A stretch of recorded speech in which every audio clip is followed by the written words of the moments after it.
There are draws that feel acceptable, and there's draws that feel good. And you have to fight for something, you get something at the end, and there's draws that feel frustrating, and there's draws that feel like this, the ones that feel like a loss. And I was even texting one of my mates who's a West Ham fan last night, and I said, losing like that. And he was like, you didn't lose, you drew. And I was like, you know what I mean? Because that's exactly what it feels like. That was 2 points dropped in a big way, but it feels like 3. Thrown away again. Here's 5 things that we learned. West Ham, Manchester United. 1, it feels like a loss. And football's about moments, and there's fine margins in it. And you get a handful of very pivotal weekends in a season where the table gives you a gift, and you either take it or you let it run through your hands. And United have had this run from Forest, Everton, Spurs, West Ham, where we've had opportunities to win games. We could have won all of those games, and we've won none of those games. Do you know what I mean? The door was open, and teams around us are dropping points. A win in all of those games, a win in all of those games might even see us top, but a win in like Forest, I think we could have gone second. Everton, we could have gone fourth. Yesterday, we could have gone fifth. Where we could have got to is slipping because we're dropping all the points. But even though we're dropping all the points, we can still get in the mix because of how tight it is. And that feels like a loss because the game management, again, was incredibly poor. We had phases of possession, phases of pressure, nothing really sustained. It didn't feel intentional. The chances we created are half chances. There's loose balls, scruffy shots. Nothing really, really clear cut. We had like 1.8 XG on one metric and 1.5 XG, 1.56 XG on a different way of doing it. But Joe, at the heart of all of this is, we don't keep clean sheets. We've had 1 clean sheet the entire season. That's not bad luck. That's a structural fucking problem. And here's the thing, we don't even have a ton of shots against us, but when we give chances up, they're big chances. And it's not even chances where, now I think we have a competent keeper. I do trust Saint-Lemain. But when you look at some of the goals we've conceded, they're fucking horrendous goals to concede. You can't build momentum if every match is 1-0 to the other team. It erodes confidence. It erodes belief. This wasn't just a draw. It's another fucking opportunity lost. And it stings because we all know it, doesn't it? If you've left your Christmas shopping until the last minute, then don't worry because Ekster has got you covered. They are the people behind the world's first trackable smart wallet, and they've just dropped some seriously clever gear that makes perfect gifts. First up, you've got the Ekster Travel Pack Vacuum Kit, which gives you up to 60% more space in your suitcase, backpack, or carry-on. Just pack your clothes, seal them in one of the modular travel compression bags, and use the portable, rechargeable air pump or your regular vacuum cleaner, and it flattens everything down. It triples your packing space and keeps your clothes clean, dry, and odor-proof thanks to the strong anti-rip nylon and waterproof zippers. And when you're heading home, it can even double as a laundry bag. If you want something sleek to gift, the Ekster Wallet Pro is a solid choice. Super slim, holds up to 12 cards as well as cash, and it gives you instant access with their signature trigger mechanism and RFID protection to stop data theft. It's made from sustainable materials like vegan Italian leather and space-grade aluminium, and the solar-powered tracker means that you can find it right from your phone. 2 hours of sunlight gives you 3 months of charge, perfect for anyone who's always misplacing their wallet. So if you're still scrambling around for proper last-minute gift that looks premium, head to Ekster and use my code Stephen2025 at partner.ekster.com/Stephen2025 for that extra discount on top of the holiday sale. That's Stephen2025 at partner.ekster.com/Stephen2025. You'll have your Christmas shopping sorted in time. 2, stinkers all around. Every team has an off day, but that wasn't an off day. There's another game of collective malfunction. Malfunction in attack, in midfield, in defence. Bryan Mbuemo, probably his worst game in a United shirt. Everything bounced off him. Touch was heavy, decisions were slow, runs were mistimed. In the ground it looked like a nailed-on penalty. You see the replay, and he's dived. And you think, you've beaten the man. Take the fucking shot. You're inside the box. This is your wheelhouse. Fucking finish and score. The complete opposite of a confident, ruthless winger that we've seen this season. Cunha wasn't far behind. I guess he got knocked out in training and he fucking played like it. Sloppy, wasteful, did not look like he had penetration in him. There was no energy. Just every time he did something right, he did two things wrong. Or there was a loose touch, there was a misplaced pass, there was a reckless giveaway that killed momentum. Heaven, yeah, I get as a kid, but he looked off it. He looked out of his depth, positionally shaky. He was rushed when he had the ball. And that hurt us. I think forcing that substitution because he was on a yellow card hurt us. I think everybody had a bad game. So what does that do to us as a team? Well, you're slow in attack, far too slow in attack. And I felt like it was a Lou Van Gaal game. I felt like it was like watching Louis' team where you would have so much of the ball in the opposition final third, but we weren't threatening. And we were just passing it around. No one wanted to run. No one wanted to do an up, back and through. No one wanted to do a 1-2. No one wanted to run ahead of the ball. No movement. No ideas. No nothing. It was an absolute shadow of a performance. 3, cowardly subs again. And there's a thread running through this season. And it's Amorim's substitutions and his game management has cost us points. We bring Ugarte on.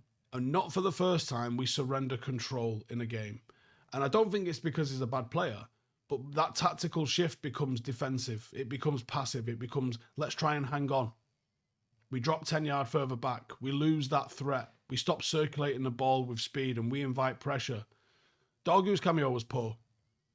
His touches and decision-making was bad. Like, there's at one point, there's 2 players around him in our third, edge of our third, and he decides to try and run with the ball. That's not your game, mate. He didn't offer an outlet. But he's not the core issue. It's the intent behind the substitutions. To go more defensive, to go more cautious, to go smaller instead of going for it. That's not Manchester United. And it's not the mentality of this team either. We scored the first, and I said to the lads I was with, we get a second and this is over. Because I believe that it would have been. And it felt like Amorim was panicking and trying to hold on to what we have instead of trying to win the game. And that mentality spreads onto the pitch. Manager doesn't think we're going to be able to fucking hold it on. The substitutions tell us he's not going to be able to hold it on. Opponents sense it. Get a little bit braver. The stadium senses it. And Mainoo, not used again. A player that represents everything United value. Youth, bravery, progression, history, courage, all them sort of buzzwords that they like to throw around. Sat there while United are labouring in midfield. He's fit, he ain't playing. That's a conscious decision. Now, for me, when you're trying to see a game out, I don't think I want to see a game out by putting defenders on and dropping back. When you're playing against a team like West Ham, and they didn't even hit a low block, to be honest. They hit like a bit of a mid-block, but they let you have the ball. In fact, what was the possession? Because off the top of my head, I don't even know what the possession was. Not that it really matters, but I think it'd be a pertinent sort of detail to know. The possession was 65-35. 547 passes to 297 passes. So you've got 65% of possession. The complete lion's share of possession. You've ended up giving up 11 shots to them, to our 17. 65% of possession. You bring Mainoo on and you ask him to keep hold of the ball. You say, listen, you're getting 25 minutes. I want 50 passes in 25 minutes. Be everywhere. Be the first option for every single player that's on the ball. Even if you have to just pass it back to them. Because if we don't lose this ball, they don't get it and they can't score. But instead we were sloppy and we gave the ball away in stupid areas and we invited pressure and we sat 10 yards further back and we started giving West Ham a chance. That goal was coming when it came and they nearly got another one. So yeah, youth, courage, success. None of those things. Where's Shea Lacey cameo?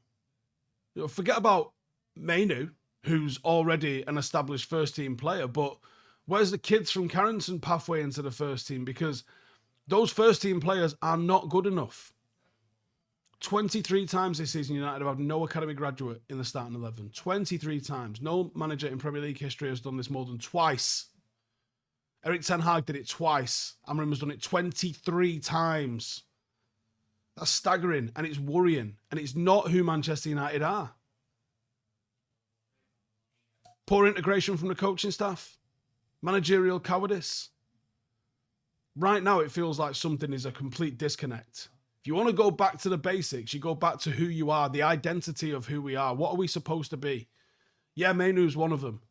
But there's so many more other players in there that can come in and do a job. I remember Louis van Gaal turning up at places with Paddy McNair, Donald Love, Tyler Blackett, Cameron Borthwick-Jackson, Joe Riley, and eventually a Marcus Rashford that no one expected anything of.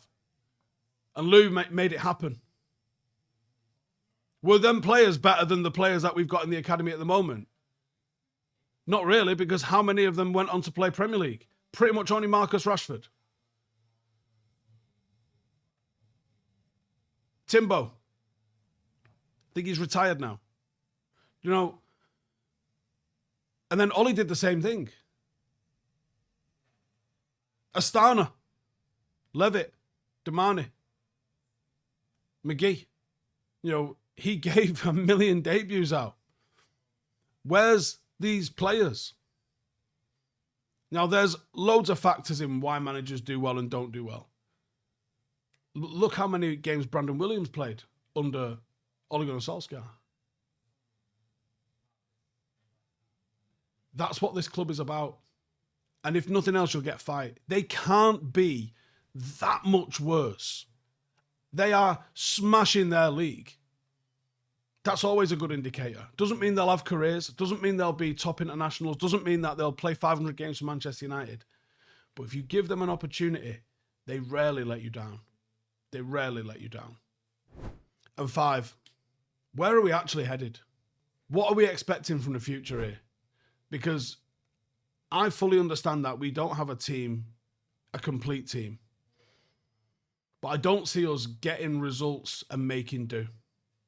I don't think we're bad enough to collapse and finish anywhere where we did last season.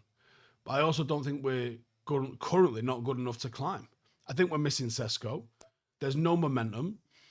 The manager's not being brave enough yet to evolve. It took him so long to see the lessons that fucking I was talking about in pre-season. We need to change and adapt our system because we get absolutely smoked on a transition. Took us up until the Liverpool game before he even started to do it. The football's inconsistent. The squad is lopsided. That takes time to fix, admittedly. The tactics on some levels are rigid. On some levels is learning, but the learning is too slow. The identity is fucking missing. The progression is slower than it needs to be. That doesn't mean the project is doomed. That doesn't mean I'm saying sack him, but I'm saying there's problems. Be honest about the problems. How long before this turns into something real, something convincing, something unmistakably Manchester United? Because right now, with performances like that last night, flat, shit, risk-averse, identityless, that doesn't build belief. It makes it a chore to go to the fucking match. And right now, the fucking ceiling has never been lower. And the project feels fragile. We could still turn a corner. This league is so fucking shit that we could finish top 4 this season. But with AFCON right around the corner, and Mbuemo, who has been our best player up until last night, disappearing, Mazraoui disappearing, there's some good decision-making just gone. And Ahmad, who's another bright spark, all gone. Where are we going to get wins from? He said he was going to integrate youth ahead of AFCON. It's fucking right around the corner. Where's the youth? Give us your thoughts in the comments. Laters. Hey, thank you for watching the video. If you are new around these parts, then don't forget to subscribe. My channel is proudly supported by my community on Patreon. If you'd like to get a little bit of extra content, a Discord group, meetups, 5-a-side games, weekly podcasts, behind the scenes, and even an occasional bit of transfer news as and when I get it, then for the price of a pint, you can show your appreciation for the content that we make and get some goodies for doing so as well. Check the link in the description or click the button right here. You'll also find all of my socials here too if you want to follow me on any of those platforms. Nice one.